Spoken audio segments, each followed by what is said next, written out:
आई मनू नाही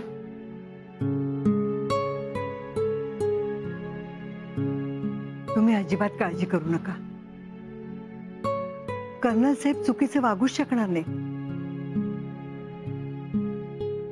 नाही, मला सांगा आम्ही काय पाप केलं होतं की आम्हाला हा दिवस बघायला मिळतोय. मी समजू शकते तुम्हाला काय वाटत असेल ते, पण डोळ्यात पाणी आणू नका. अहो, तुमच्या डोळ्यात असं पाणी बघून कर्नल साहेबांना काय वाटेल?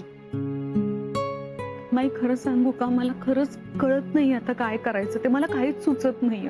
फक्त 2 दिवसाचा प्रश्न आहे. 2 दिवसात कर्नल साहेब इथे तुमच्या सोबत असतील बघा. मला तेच कळत नाहीये, यांच्यासारखा माणूस जेलमध्ये कसं जाऊ शकतो? म्हणजे त्यांनी कधीच स्वतःचा विचार केला नाही. तुला तर माहितीये ना म्हणू, स्वतःच्या घरातली चूल कशी पेटेल, त्याआधी गावातल्या इतरांच्या घरातल्या चुली कशा पेटतील याचा विचार केला त्यांनी. आणि अशा माणसाच्या बाबतीत असं घडावं, माझा विश्वास नाही बसत. आयुष्यात चढ उतार येतच राहतात, पण तुम्ही असं डोळ्यात पाणी आणू नका. अहो, तुम्ही शांत व्हा बरं. आपल्याला फक्त 2 दिवस वाट बघायची. मला नाही चैन पडत. मला खरंच खूप त्रास होतोय. नका त्रास करू. आपले प्रयत्न चालू आहेत की नाही. सगळं ठीक होईल, काळजी करू नका.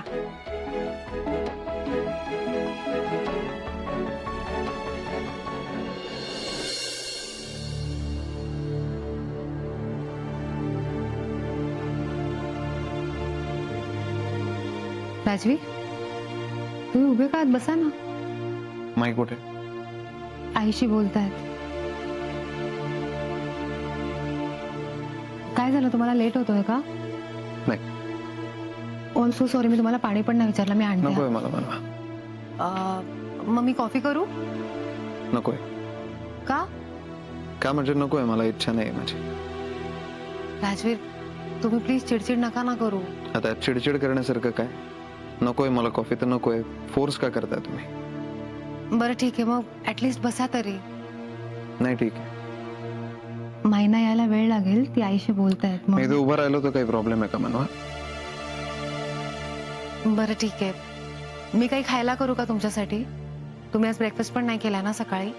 तुम्हाला कसं कळलं?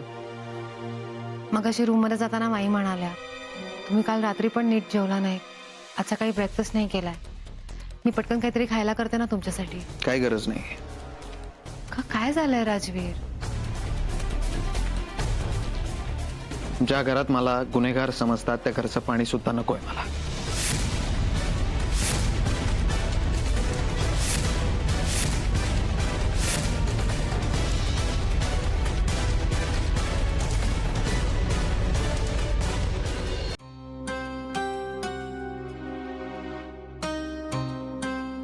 राजवीर, माई मला एक फोन करायचा आहे. मी आलो. फोन करू. थांब राजवीर.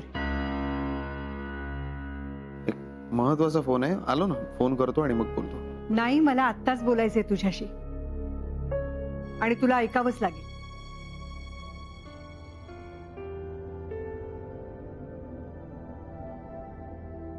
बोल. राजवीर, काय चालवलेस तू हे? कशाबद्दल बोलतेस तू? तुला कळत नाहीये का कशाबद्दल बोलते ते? माहिती, त्यावर ऑलरेडी बोलणं झालंय आपलं. बोलणं झालेलं आहे याचा अर्थ असा नाही की तू कसाही वागू शकतोस. माझं वागणं म्हणजे? राजवीर, मनवाच्या घरातल्यांशी आणि मनवाशी असं का वागलास तू? हे बघ राजवीर, तुझं आजचं वागणं मला अजिबात आवडलेलं नाहीये. नाही पण माई, मला नाही वाटत मी काही चुकीचं वागलोय. राजवीर, तू खूप चुकीचं वागलायस. मग कसं वागायला हवं होतं माहिती? शांतपणे बोलता आलं असतं तुला. प्रत्येक गोष्टीत टोक गाठायची गरज नसते. नाही, मान्य आहे मला माई, पण मी तसं का वागत होतो ते पण समजून घे ना. ज्या घरात माझा अपमान होतो, ज्या घरातली लोक मला गुन्हेगार ठरवतात, नको नको ते आरोप करतात माझ्यावर, त्यांच्याशी कसं वागायचं मी? अरे, हे सगळं गैरसमजातनं झालंय. माई, आपण कोणाशी काय बोलतोय हे समजायला नको त्यांना. जावई आहे ना मी त्यांचा. माझ्याशी कसंही बोलतील, कसंही वागतील आणि मी सहन करायचं का? हे बघ, तुझी चिडचिड मला कळते, पण ह्या अशा नाजूक प्रसंगामध्ये तू समजुतीने घ्यायला हवं होतंस. नाही माई, त्यांनी अख्ख्या गावासमोर माझा अपमान केला. नको नको ते बोललेत मला. त्यांना जसा त्यांचा सेल्फ रिस्पेक्ट आहे तसा मला सुद्धा आहे माई. बरोबर आहे तुझं राजवीर, पण तरी मला असं वाटतं तू चिडचिड न करता धीरानं घ्यावंस, समजून घ्यावंस. माई घेतलं ना समजून मी त्यांना. एवढं सगळं झालं, मी त्यांना समजून घेतलं, त्यांना जामीन मिळवून देण्याचा प्रयत्न केला ना मी. आता त्यांना माझ्याकडून जामीन नकोय तर मी काय करू? अरे पण ते तसे वागले म्हणून तू असा वागलास, हे तुला योग्य वाटतं का? नाही, मला नाही वाटत माई मी काही चुकीचं वागलोय. अरे असं कसं म्हणतोस? मला जे वाटलं ते बोललो माई. आणि मनवा आणि तिच्या घरच्यांना कसं वाटलं असेल? मग माझा अपमान सगळ्या गावासमोर झाला तेव्हा मला कसं वाटलं असेल माई? पण तू परिस्थितीचं भान ठेवायला हवं होतंस. म्हणजे नेमकं काय करायला पाहिजे होतं माई? तू थोडा वेळ देऊन त्यांना समजून घेतलं असतंस तर सगळं सोपं झालं असतं. जेवढं समजून घेणं शक्य होतं तेवढं मी केलं. आता यापुढे नाही जमणार मला.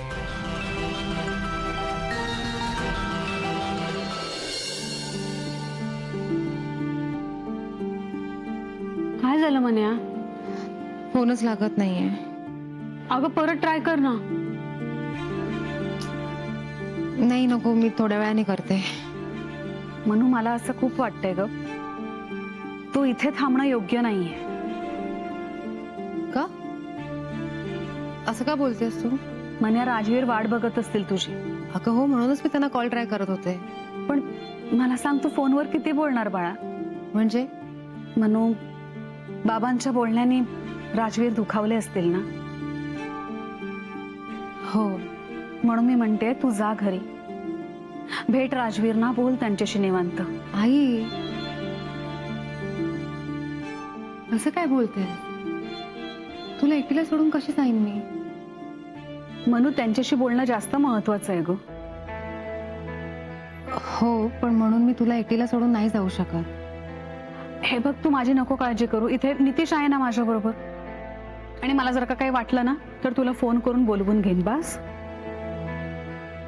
नाही नको, मी थांबते. अगं तू त्यांच्याशी बोललीस तर त्यांना सुद्धा खूप बरं वाटेल. हो आई, पण त्यांना मी नंतर समजावेन. आता मी इथे थांबणं जास्त महत्वाचं आहे. नाही म्हणू, तू त्यांच्याशी बोलायलाच हवंस. त्यांना की नाही आपल्याबद्दल टोकाचा राग निर्माण झालाय, आणि मला असं नकोय की त्यांनी एखादा टोकाचा निर्णय घ्यावा. विषय वाढवू नकोस म्हणू. नाही अगं, खरंच असं काही नाही झालंय. म्हणू प्लीज ऐक माझं.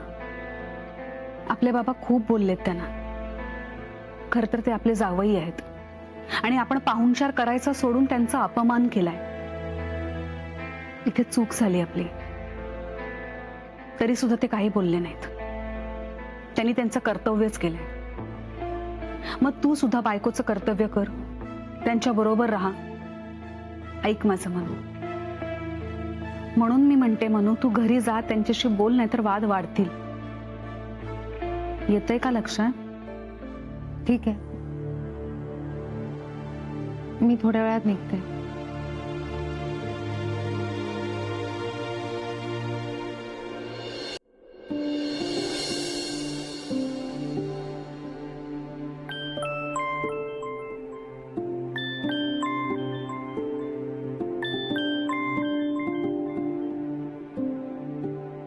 बोला जाधव.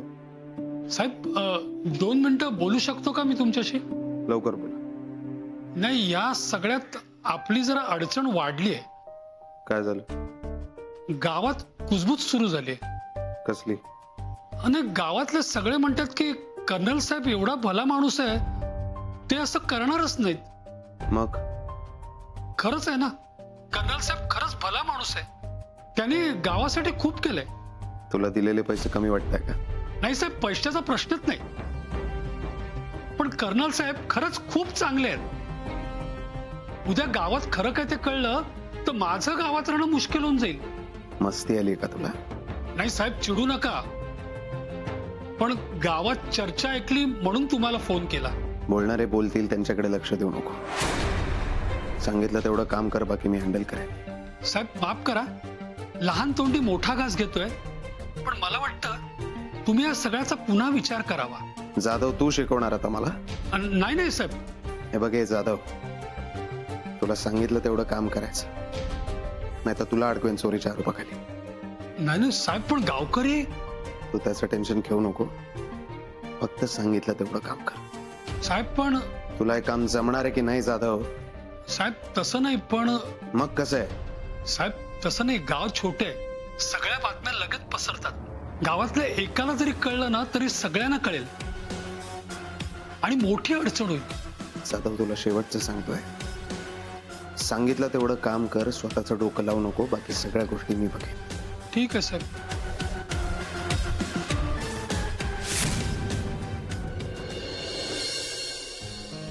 बाबा, अरे तुम्ही सगळे?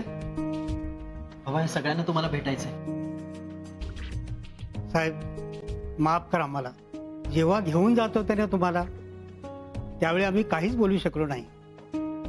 विठ्ठल, त्यावेळेला बोलता आलं नाही म्हणून काय झालं, पण मला माहिती आहे तुम्ही सगळे माझ्या सोबत आहात.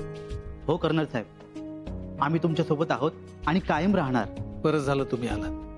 तुम्ही आल्यामुळे ऊर्जा मिळाली लढायला, खूप आधार मिळतो. साहेब, पोलीस काय म्हणतायत? अजून किती दिवस लागतील तुमची सुटका व्हायला? कोर्टाला 2 दिवस सुट्टी आहे, त्यामुळे 2 दिवस तरी असंच राहावं लागेल.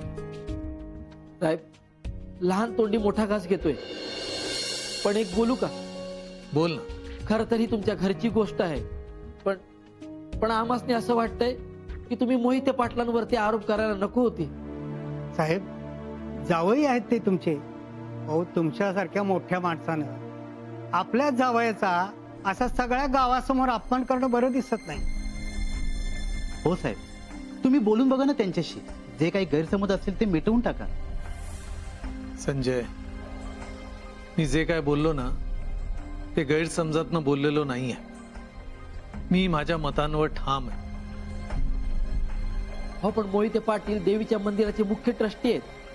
हो, जर त्यांनी ठरवलं तर ती केस मागे घेतील आणि तुमची सुटका होईल. तुम्हा सगळ्यांना माहिती आहे मी निर्दोष आहे, त्यामुळे माझी सुटका आज ना उद्या होईलच.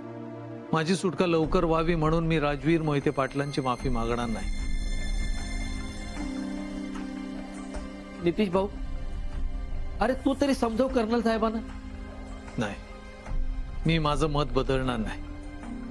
आणखीन काही दिवस जेलमध्ये राहावं लागलं तरी चालेल, पण मी कोणाचीही माफी मागणार नाही.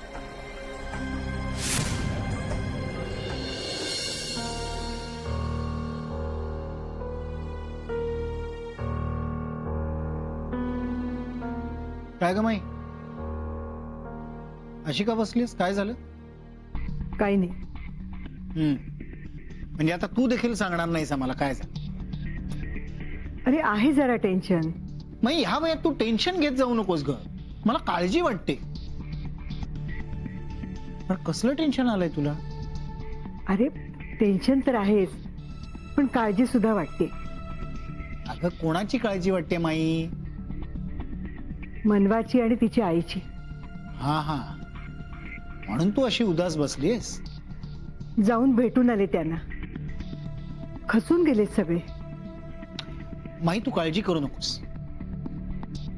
कर्नल साहेब लवकरच सुटून घरी येतील. मला कळत नाही, कर्नल साहेबांसारख्या भल्या माणसाबरोबर हे असं सगळं कसं होऊ शकतं? माई, तू चिंता करू नकोस अजिबात. तू भेटून आलीस ना त्यांना, आता त्यांनाही जरा बरं वाटेल. देव करो आणि सगळं काही ठीक हो. सगळं ठीक होईल माई. पण मला एका गोष्टीचं आश्चर्य वाटतं. हे राजवीर सारखा जावई असताना कर्नल साहेब अजून सुटले कसे नाही? म्हणजे म्हणजे राजवीरनी त्यांच्या सुटकेसाठी काही प्रयत्न नाही केले अजून? अरे नाही, राजवीरने प्रयत्न केला, पण त्यांनी त्याची मदत नाही घेतली. काय? असं कसं घडू शकतं? हो, तसंच घडलंय. मनवाच्या बाबांनी राजवीरने दिलेला जामीन नाकारलाय. पण का का नाकारला? मला पण काही अंदाज नाही. मनवा राजवीर मध्ये ठीक आहे ना सगळं? अरे का तू असं सारखं विचारत असतोस मला? अगं चिडू नकोस ग माई. मी काळजीपोटी विचारतो, म्हणजे काही मदत करता येईल का म्हणून विचार. काय करू शकतोस तू? मी मनवाच्या वडिलांना जाऊन भेटू शकतो, वकिलाला विचारू शकतो, जामिनाचं काय होईल का पाहू शकतो. बरं बघ काय जमतंय ते. नाही तर मी प्रत्यक्ष भेटून आलो ना त्यांना, तर खऱ्या परिस्थितीचा अंदाज येईल. म्हणजे मग कळेल ना की काय मदत करता येईल ते. ठीक आहे.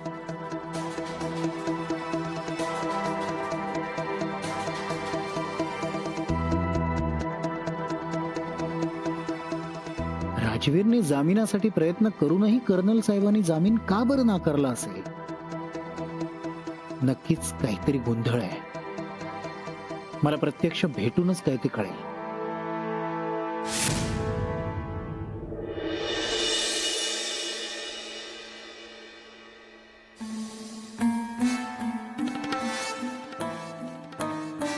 अरे अरे अरे कर्नल साहेब, काय ही तुमची अवस्था? ठीक आहे, आता काय करणार? काय करणार म्हणजे? आत्ता पोलिसांशी बोलतो, नाही तर वकिलांशी बोलू का? जामिनाची व्यवस्था करतो काहीतरी. नाही, त्याची काही गरज नाही. नितीशचे प्रयत्न चालू आहेत. काय बोलले वकील साहेब मग? म्हणजे काम होईल ना? चालू आहेत त्याचे प्रयत्न. पण हे असं कसं झालं हो? मला तर काही वेळ विश्वासच बसे ना कानांवर. पण जसं कळलं तुम्हाला अटक झाली आहे, ताबडतोब निघून इथे तुम्हाला भेटायला आलो बघा. पण तुम्ही काळजी करू नका, मी आहे ना, मी करीन तुम्हाला मदत. खरंच नको? नको म्हणजे? तुम्ही परक समजता का मला? नाही, तसं नाहीये. मग कर्नल साहेब, हे जे काही घडतंय ना ते अजिबात योग्य नाही. तुमच्यासारख्या भल्या माणसावर चोरीचा आरोप? छे छे छे. तुमच्या जागी मी असतो ना, तर एकेकाचं जगणं मुश्किल करून ठेवलं असतं. खरं सांगू, कुणीतरी ना तुमच्या विरोधात रचलेलं षडयंत्र वाटतंय मला. मला कल्पना आहे त्याची. हेच तुम्हाला कधीपासून सांगण्याचा प्रयत्न करत होतो, पण स्पष्टपणे बोलता येत नव्हतं मला. पण आता तुम्हाला बऱ्याचशा गोष्टी क्लिअर झाल्या असतील ना? म्हणजे कोण करतंय, का करतंय, कशासाठी करतंय, कळलं असेलच ना तुम्हाला? हो, पण मी आता शांत बसणार नाही. हे कोणाचं कारस्थान आहे हे लवकरच सगळ्यांसमोर येईल.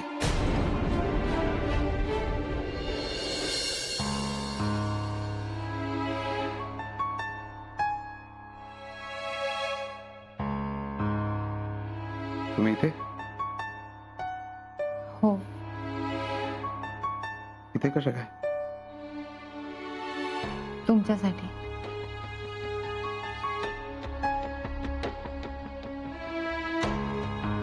इथे याची काही गरज नव्हती बनवा. तिकडे तुमची जास्त गरज आहे.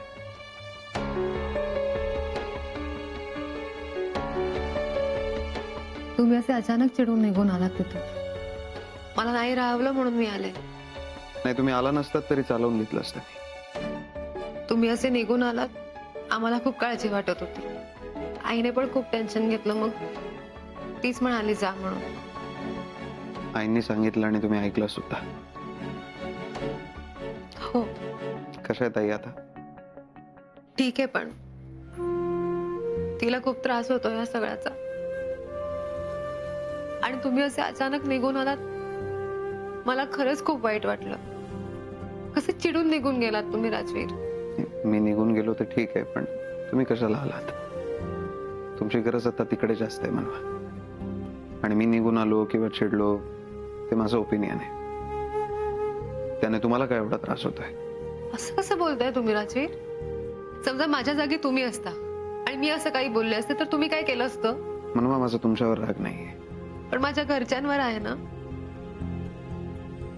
याच गोष्टीचं जास्त वाईट वाटतंय मला. राजवीर, एका क्षणात मला परक करून टाकलं ना तुम्ही.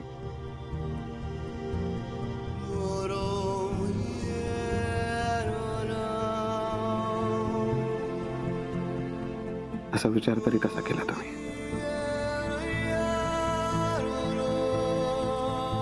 तुम्ही चिडलात म्हणून मला वाटलं. तो पण मी असं करेन का म्हणा? तुम्हाला माझ्यापासून कधीच लांब जाऊ देणार नाही मी. नेहमी असंच जवळ ठेवेन तुम्हाला. आपण विश्व होत एकमेकांचं, त्यामुळे असा विचार नाही करायचा. कळलं?